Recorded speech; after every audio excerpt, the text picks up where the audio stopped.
everybody, welcome to number 27. I'm Jack, and today I'm going to talk to you about a very special Jag. Now, normally an XJS is a real gentleman's express. Not this one.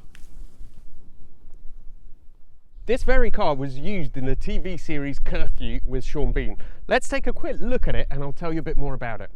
So this is an XJS HE 1988, and as you can see, it is far from standard.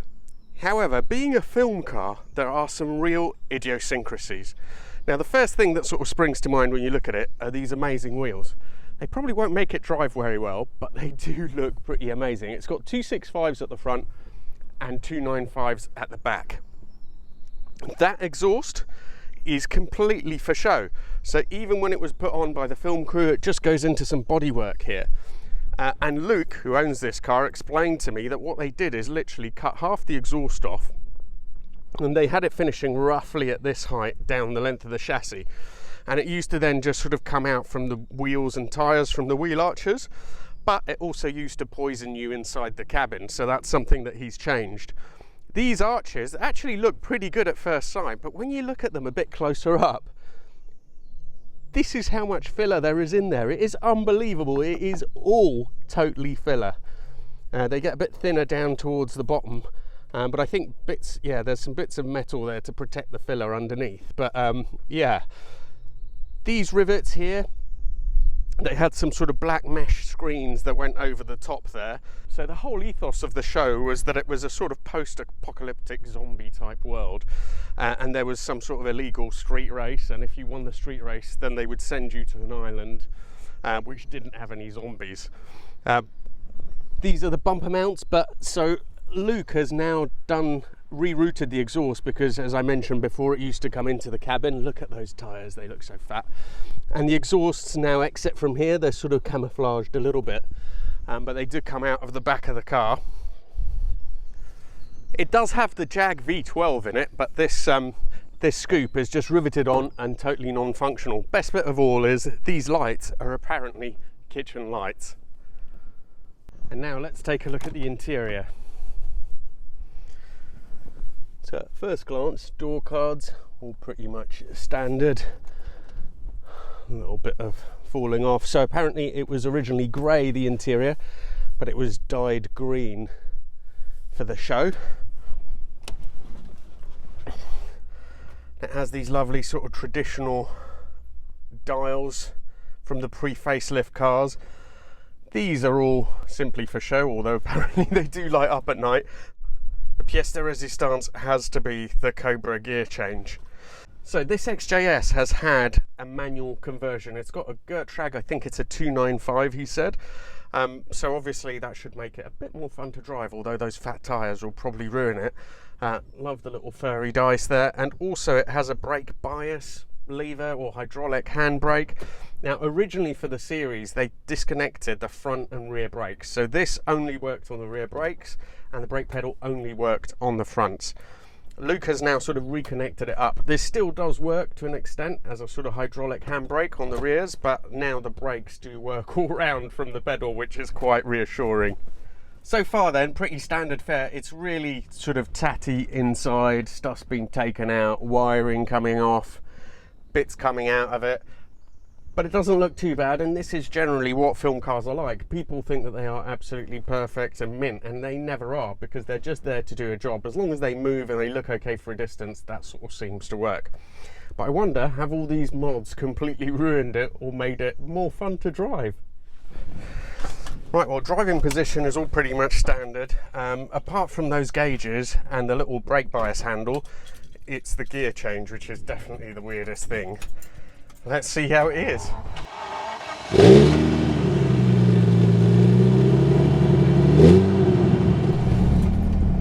Oh, that sounds nice. It's not as loud as I thought, and I think it would have been louder when it was used for filming, but it does sound good. So it's got a fly-off handbrake, so that's done, that's off.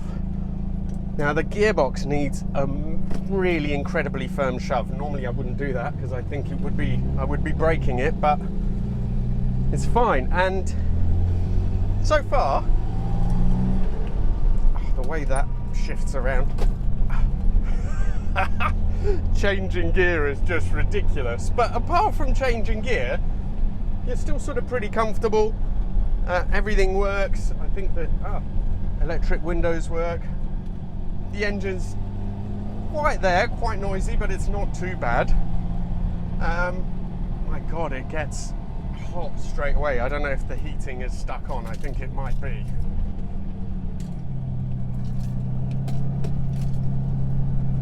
Now, I'm assuming it's going to be dreadful with these massive wheels and tyres, but let's see. First gear.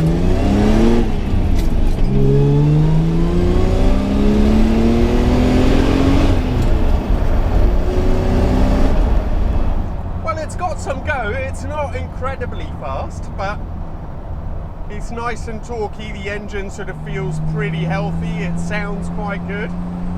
And it steers way better than I was expecting.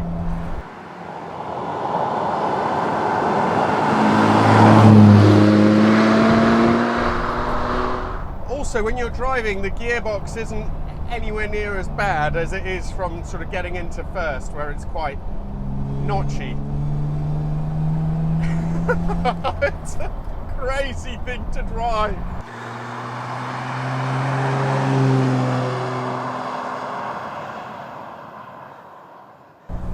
It's not bad, you know. I mean, I'm pretty amazed that Luke has made it go as well as it does seem to go. It's really turny. It wants to turn in.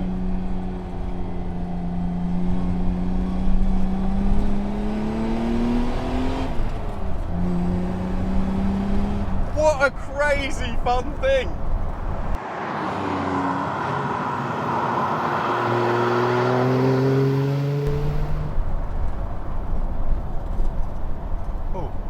That was odd. Just so just there, all of a sudden, I thought it just decided to go left on its own. Maybe it was just weird cambers or something like that. But the power steering seems to be able to cope just fine with those massive tyres. So part of the impact of having such big wheels is sort of negated by that, because it's still very light.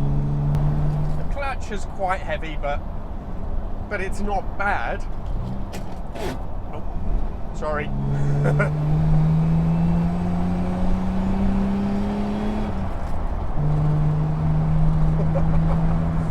It is. So I think at first glance, it seems to sort of steer. Not at first glance. It seems to steer a little bit. Yeah, it's really odd. So I take it back. So when you're driving it normally, it's absolutely fine. The moment, like this. So when it goes over bumps, it just starts to like wander and go all over the road.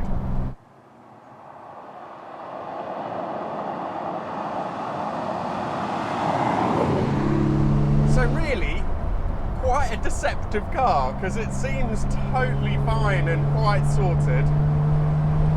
But if you try and make more out of it, then it becomes a little bit sketchier. But I'm still pretty impressed that he's managed to drive it, to make it drive this well. I have seen other videos and read articles about other sort of film cars, and I know that they are absolutely dreadful. So this, by comparison, is pretty good. But it does do some weird stuff on the steering. It's just not consistent. Occasionally it will go in really well, and sometimes, I think, especially if the car's moving around, then it's very strange then once it's in the corner.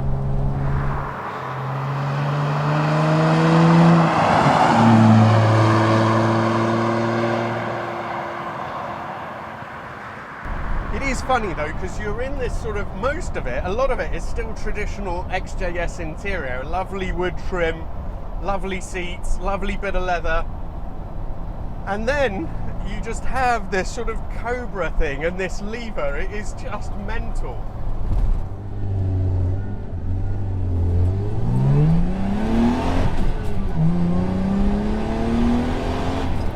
Oh, does sound good.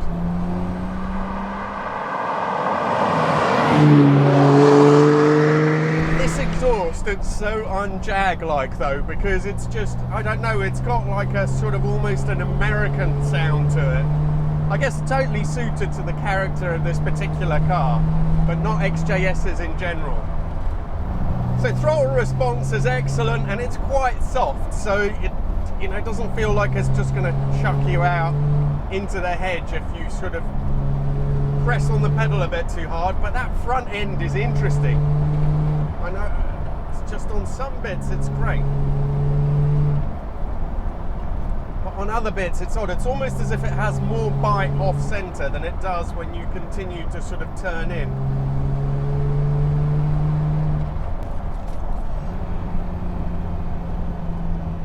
The gearbox with the Cobra head is just, indescribable.